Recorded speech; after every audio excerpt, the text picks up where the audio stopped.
بسم اللہ الرحمن الرحیم۔ السلام علیکم صلی اللہ علیہ وآلہ وسلم۔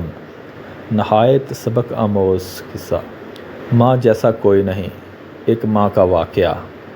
میں ابھی مریضوں کو دیکھ ہی رہا تھا کہ اچانک وہ بچے کو اٹھائے بکھلائی ہوئی میرے کلینک میں آئی۔ پھولی ہوئی سانسیں بتا رہی تھی کہ وہ پیدل آئی ہے۔ بچے کو بیڈ پر لٹا کر میری طرف تیزی سے مڑی۔ اس کے کچھ کہنے سے پہلے میں جلدی سے اٹھا اور بچے کا معائنہ کرنے لگا۔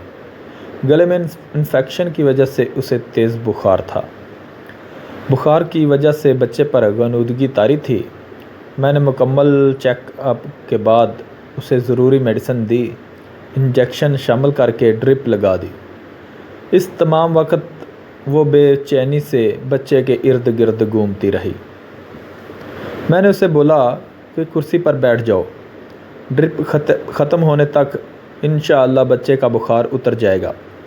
بیٹھ کر بھی اسے سکون نہ ملا۔ آیتیں پڑھ پڑھ کر اس پر دم کرتی رہی، اس کے ماتھے پر ہاتھ رکھتی، اس کا منہ چومتی اور اپنے آنسو صاف کرتی رہی۔ تبھی میری نظر اس کے پاؤں پر پڑی جس سے خون رس رہا تھا۔ میں نے پوچھا تمہارے پاؤں کو کیا ہوا؟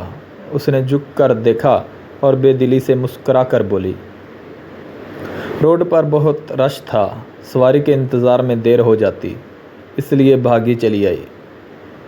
میرے گھر سے زیادہ دور نہیں ہے آپ کا کلینک۔ میں نے کہا، لیکن یہ خون؟ وہ سر جھکا کر شرمندگی سے بولی، گھر سے نکلتے ہوئے جوتی بدلنے کا خیال نہیں رہا۔ گلی کے کونے پر موچی بیٹھتا ہے نا، اس کی کوئی کیل اس پلاسٹک کی جوتی میں آ گئی ہوگی۔ پاؤں اٹھا کر دیکھا تو واقعی ایک بڑی کیل جوتی سے آر پار ہو گئی تھی، جس نے اس کے تلوے میں اچھا خاصا زخم کر دیا تھا۔ میں نے پاؤں صاف کر کے پٹی کی۔ جب بچے کی حالت سنبھلی تو سکون اس کی روح میں سما گیا۔ بچے کو اٹھا کر جانے لگی تو میں نے کہا، تمہارے پاؤں میں اتنا گہرا زخم ہے، درد نہیں ہو رہا کیا؟ وہ بچے کو سینے سے لگا کر چومتے ہوئے بولی، ڈاکٹر صاحب، درد جب دل میں ہو تو پاؤں میں کہاں رہتا ہے۔ واقعی ماں وہ ہستی ہے جو بچے کے دکھ دیکھ کر اپنا دکھ بھول جاتی ہے، اسی لیے تو جنت اس کے قدموں تلے آتی ہے۔ سبحان اللہ۔